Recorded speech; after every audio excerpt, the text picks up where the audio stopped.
cette récompense qui va au Memorial Act. Le prix du musée 2017 lui a été décerné il y a quelques jours. Ce prix est attribué aux musées d'Europe qui, lors des 2 dernières années, ont soit ouvert leurs portes, soit se sont modernisés ou encore étendus. Et ce matin, la statuette associée à ce prix a été installée officiellement. Cette œuvre de l'artiste espagnol Joan Miró va trôner au sein de l'exposition permanente pendant 1 an. Cela va faire 2 ans maintenant que le Centre caribéen d'expression et de mémoire de la traite et de l'esclavage a ouvert ses portes, unique en son genre dans la Caraïbe. Il est désormais un lieu incontournable en Guadeloupe. Il héberge des expositions, il accueille des événements culturels très régulièrement, mais il a aussi ses détracteurs. Alors, qui fréquente le Memorial Act et quel bilan peut-on dresser après ces 2 années d'existence? Des réponses avec ce reportage de Rémi Senneville et Rodrigue Lamy. Depuis son ouverture au public le 7 juillet 2015, le Memorial Act a battu tous les records de fréquentation de la Guadeloupe, mais aussi de la Caraïbe. En 2015, il recevait 75 000 visiteurs et 107 000 en 2016.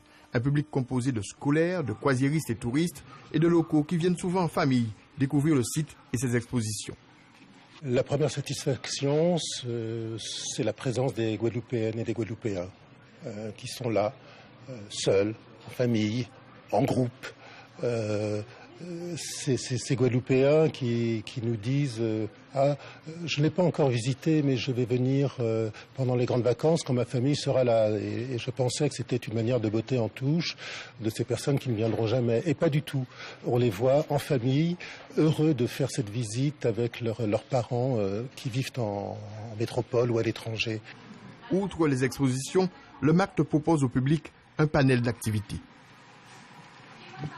Nous avons tout un service de médiation culturelle où nous travaillons vers les jeunes publics, vers les publics du scolaire, pour leur permettre de s'approprier les contenus.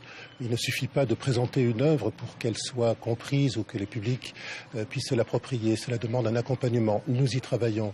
Nous travaillons également avec le Centre de généalogie à initier les Guadeloupéens et ceux qui le souhaitent à cette science. Ce sont aussi des colloques, des débats, des conférences.